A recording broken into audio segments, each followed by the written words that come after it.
1995 में शास्त्री जी ने administrative service की एक कॉन्फ्रेंस में एक महत्वपूर्ण बात कही थी, जिसका जिक्र मैं यहां आपके सामने करना चाहता हूं। उन्होंने कहा था कि the basic idea of governance as I see it is to hold the society together so that it can develop and march towards creation, march towards certain goals. The task of the government is to facilitate this evolution, this process. मुझे संतोष है कि corona के इस संकट काल में हम सभी ने एकजुट होकर काम किया। जो सीख लाल बहादुर शास्त्री जी ने दी थी, उसी पर चलने का हम सब ने प्रयास किया और इस दरमियान संवेदनशीलता के साथ त्वरित फैसले भी किए गए, जरूरी संसाधन भी जुटाए गए और देश की जनता को निरंतर हम लगातार जागरूक भी करते रहे। और आज इसी का परिणाम है कि भारत में कोरोना का संक्रमण वैसा नहीं है और न ही वैसा फैला है जैसा दुनिया के अन्य देशों में हमने देखा है। जितनी घबराहट 7-8 महीने पहले देशवासियों में थी, अब लोग उससे बाहर निकल चुके हैं। ये अच्छी स्थिति है, लेकिन केयरलेस न हो जाए, ये भी हमें चिंता करनी है। देशवासियों में बढ़ते विश्वास का प्रभाव आर्थिक गतिविधियों पर भी सकारात्मक रूप से दिखाई दे रहा है। मैं आपके राज्य प्रशासन की भी दिन रात जुटे रहने के लिए प्रशंसा करता हूं। साथियों, अब हमारा देश कोरोना के खिलाफ लड़ाई में एक निर्णायक चरण में प्रवेश कर रहा है। ये चरण है वैक्सीनेशन का। जैसे यहां जिक्र हुआ, 16 जनवरी से हम दुनिया का सबसे बड़ा टीकाकरण अभियान शुरू कर रहे हैं। ये हम सभी के लिए गौरव की बात है कि जिन 2 वैक्सीन को इमरजेंसी यूज ऑथराइजेशन दिया गया है, वो दोनों ही मेड इन इंडिया है। इतना ही नहीं, 4 और वैक्सीन प्रोग्रेस में है। और ये जो मैं करीब 60-70% काम पहले राउंड का होने के बाद बैठने की चर्चा इसलिए करता हूं कि उसके बाद और वैक्सीन भी आ जाएगी, और जब और वैक्सीन आ जाएगी तो हमें फ्यूचर का प्लान करने में वो भी एक बहुत बड़ी सुविधा रहेगी। और इसलिए सेकंड पार्ट इसका जो है, जो हम 50 से ऊपर वालों के लिए जाने वाले हैं, तब तक शायद हमारे पास और भी कुछ वैक्सीन आने की संभावनाएं हैं। साथियों, देशवासियों को एक प्रभावी वैक्सीन देने के लिए हमारे एक्सपर्ट्स ने हर प्रकार की सावधानियां बरती हैं और अभी साइंटिफिक कम्युनिटी की तरफ से विस्तार से हमें बताया भी गया है। और आपको मालूम होगा, मैं इस विषय में जब भी मुख्यमंत्रियों के साथ बात हुई, मैंने हमेशा एक ही जवाब दिया था कि इस विषय में हम जो भी निर्णय करना होगा वो साइंटिफिक कम्युनिटी जो कहेगी वो ही हम करेंगे। साइंटिफिक कम्युनिटी को ही हम फाइनल वर्ड मानेंगे और हम उसी प्रकार चलते रहे हैं। कई लोग कहते थे, देखिए दुनिया में वैक्सीन आ गई, भारत क्या कर रहा है, भारत सो रहा है, इतने लाख हो गया, इतना हो गया, भारत कुछ, ऐसी भी चिल्लाहट हुई। लेकिन फिर भी हमारा मत था कि ये साइंटिफिक कम्युनिटी और जो इसके लिए जिम्मेवार लोग हैं, उनकी तरफ से जब आएगा तभी हमारे लिए उचित होगा, और हम उसी दिशा में चले हैं। बड़ी बात जो मैं दोहराना चाहता हूं कि हमारी दोनों वैक्सीन्स दुनिया की दूसरी वैक्सीन से ज्यादा कॉस्ट इफेक्टिव है। हम कल्पना कर सकते हैं, अगर भारत को कोरोना टीकाकरण के लिए विदेशी वैक्सीन पर पूरी तरह निर्भर रहना पड़ता तो हमारे क्या हालत होते, कितनी बड़ी मुश्किल होती, हम उसका अंदाज लगा सकते हैं। ये वैक्सीन भारत की स्थितियां और परिस्थितियों को देखते हुए निर्मित की गई है।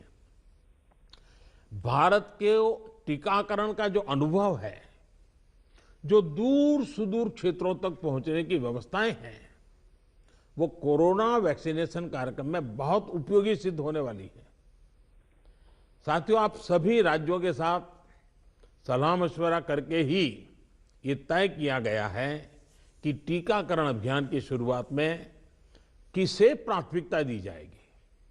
हमारी कोशिश सबसे पहले उन लोगों तक कोरोना वैक्सीन पहुंचाने की है जो देशवासियों की स्वास्थ्य सुरक्षा में जुटे हुए हैं, जो हमारे हेल्थ वर्कर्स हैं, सरकारी हो या प्राइवेट, पहले उनको टीका लगाया जाएगा। इसके साथ साथ हमारे जो सफाई कर्मचारी हैं, दूसरे फ्रंटलाइन वर्कर्स हैं, सैन्य बल है, पुलिस और केंद्रीय बल हैं, होमगार्ड है, डिजास्टर मैनेजमेंट वॉलेंटियर समेत तमाम सिविल डिफेंस के जवान हैं, कंटेनमेंट और सर्वेलेंस से जुड़े रेवेन्यू कर्मचारी हैं, ऐसे साथियों को भी पहले चरणों में टीका लगाया जा रहा है। देश के अलग अलग राज्यों के हेल्थ वर्कर्स, फ्रंटलाइन वर्कर्स की संख्या देखें तो एक करीब करीब 3 करोड़ होती है। ये तय किया गया है कि पहले चरण में इन 3 करोड़ लोगों को वैक्सीन देने के लिए जो खर्च होगा वो राज्य सरकारों को वहन नहीं करना है, भारत सरकार इसको वहन करेगी।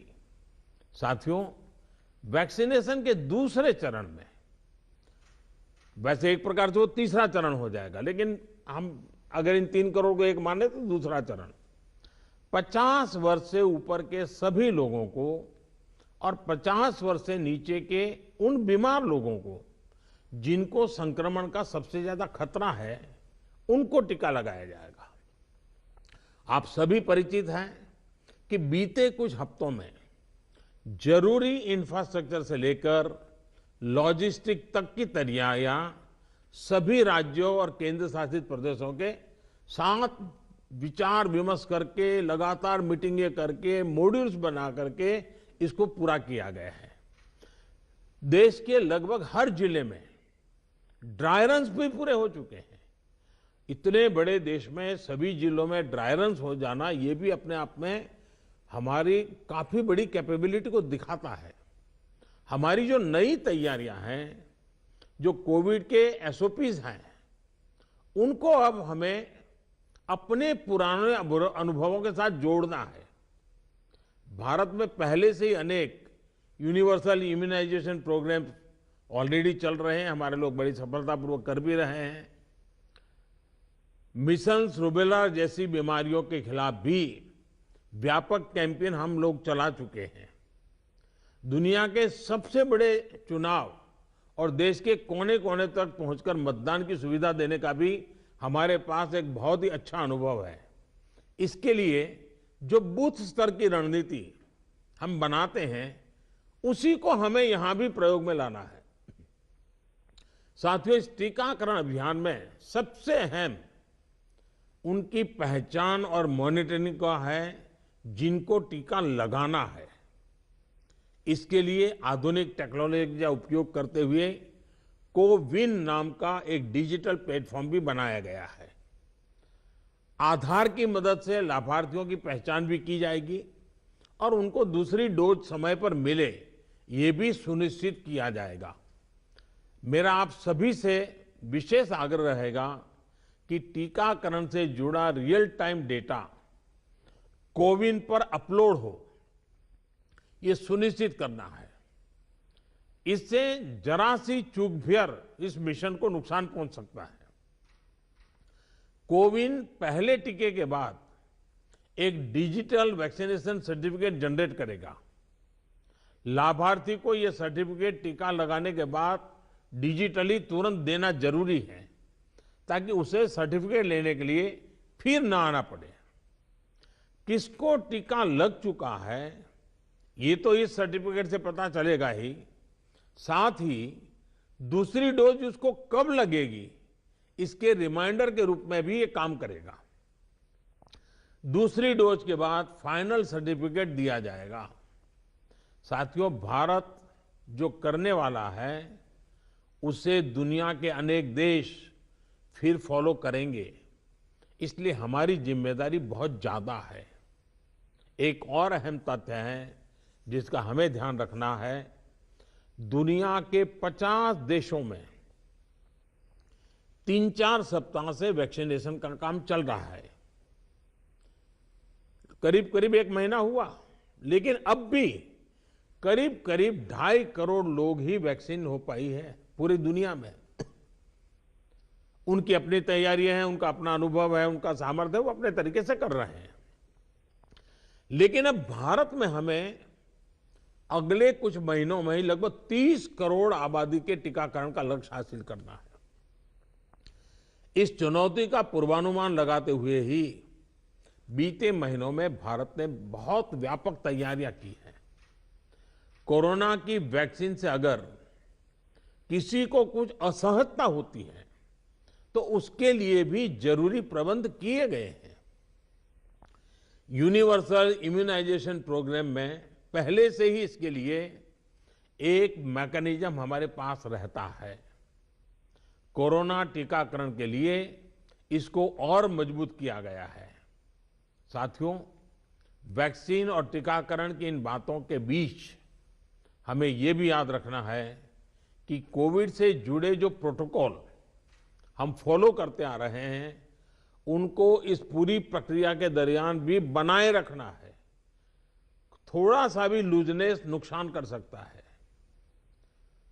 और यही नहीं, जिनको टीका लगाया जा रहा है वो भी संक्रमण को रोकने के लिए जो सावधानियां हम लेते रहे हैं उनको फॉलो करते रहे।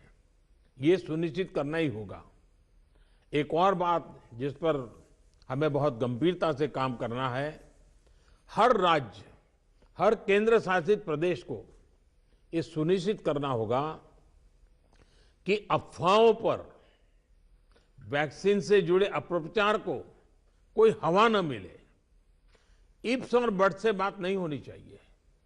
देश और दुनिया के अनेक स्वार्थी तत्व हमारे इस अभियान में रुकावट डालने की कोशिश कर सकते हैं। कॉरपोरेट कंपटीशन भी इसमें आ सकती है। कंट्री का प्राइड के नाम से भी आ सकता है। बहुत सी चीजें हो सकती हैं।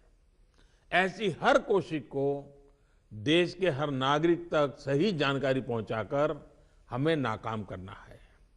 इसके लिए हमें धार्मिक और सामाजिक संस्थाओं, NYK हो, NSS हो, सेल्फ हेल्प ग्रुप्स हो, प्रोफेशनल बॉडीज हो, रोटरी, लायंस क्लब जैसे संस्थाएं हो, रेड क्रॉस जैसी संस्थाएं हो, इन सबको हमने साथ जोड़ना है।